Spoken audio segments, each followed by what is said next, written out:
আসসালামু আলাইকুম প্রিয় আপুরা, কেমন আছেন আপনারা সবাই? আশা করছি আজকে আমার ভিডিওটা যে যেখান থেকে দেখছেন সবাই ভালো আছেন।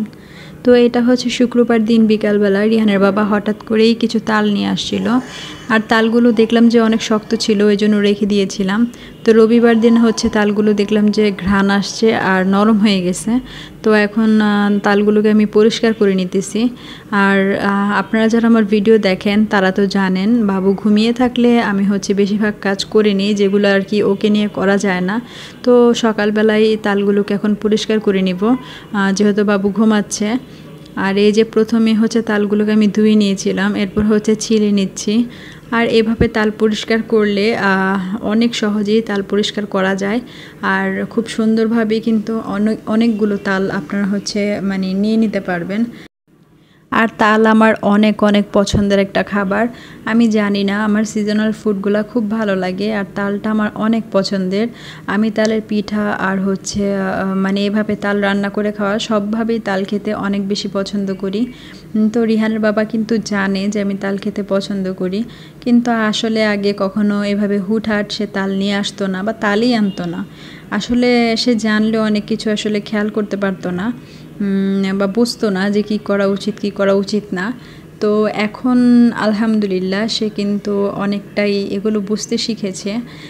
আমার বলতে হয় না, আমি আগে বললে নিয়ে আসতো, কিন্তু এখন আর আমার বলতে হয় না। এই যেমন আজকের কথাই বলছি, আমি কিন্তু তাকে একবারও বলি নাই যে আমি তাল খাবো বা নিয়ে এসো, তো উনি হচ্ছে নিয়ে আসছে।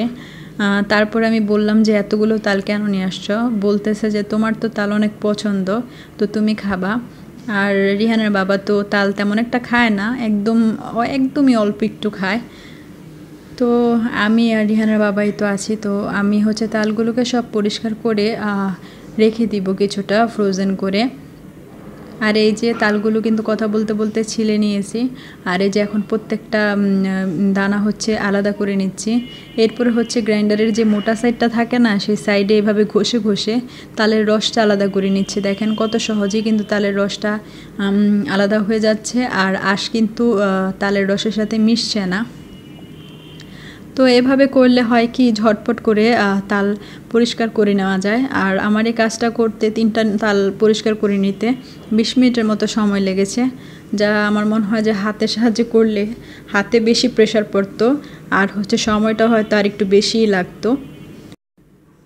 আর এরপরে যে তালের যে আঠিগুলো থাকে সেটা হচ্ছে সামান্য একটু পানিতে বেশ ভালো করে ধুয়ে নিতেছি। তো এখন তো তালের যে রসটা তো আলাদা করা হয়ে গেছে, তো এই যে বিচিটাকে একটু ভালো করে ধুয়ে নিলেই হয়।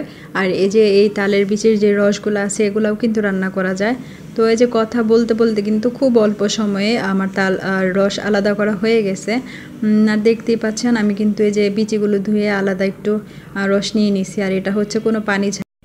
আর এই তালের রসটা আমি একটা এয়ারটাইট বয়রামে ভরে রেখে দিচ্ছি।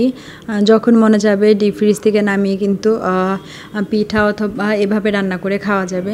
তো প্রিয় আপুদের কাছে একটা রিকোয়েস্ট থাকবে, আপনারা অনেকেই হচ্ছে আমার ভিডিও দেখেন কিন্তু কেউ আসলে লাইক করেন না। তো প্লিজ কষ্ট করে একটা লাইক দিয়ে যাবেন। একটা ভিডিও বানানোর ক্ষেত্রে কিন্তু অনেক কষ্ট হয়। আর এই যে তালটা কিন্তু আমি ফ্রিজে রেখে দিয়েছি, আর এইদিকে হচ্ছে তালের যে রসটা ছিল সেটা জাল করে নিচ্ছি, জাল করে ঘন করে রেখে দিব। তো ঘরে হচ্ছে দুধ ছিল না, লিকুইড দুধ, তো আমি রিহানের বাবাকে বলেছিলাম যে দুধ নিয়ে আসতে। দুধ আনলে তখন শুধু দুধ আর গরম মশলা নারকেল দিয়ে একটু জাল করে নামিয়ে নিলেই হবে। আর দুধটা অবশ্যই আলাদা ঘন করে জাল দিয়ে নিতে হবে। আর এই যে তালের রসটা কিন্তু ঘন হয়ে গেছে, তো এখন আমি চুলার আঁচটা বন্ধ করে দিব। তো ওই দিন রিহানের বাবার আসতে অনেক রাত হয়ে গেছিলো, সেজন্য আর তাল রান্না করার ভিডিওটা সম্পূর্ণ করতে পারি নাই।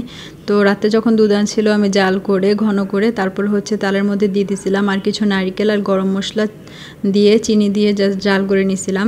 আর এই যেটা হচ্ছে আমাদের সকালের নাস্তা, খেতে কিন্তু অসম্ভব মজাদার। তাল দিয়ে রুটি কে কে খেতে পছন্দ করে না পুরা, আমার কাছে তো এভাবে খেতে অনেক বেশি ভালো লাগে। তো আজকের মতো কথা বলতে বলতে এখান থেকেই নাস্তা খেতে খেতে বিদায় নিয়ে নিলাম। ভালো থাকবেন সবাই, আল্লাহ হাফেজ।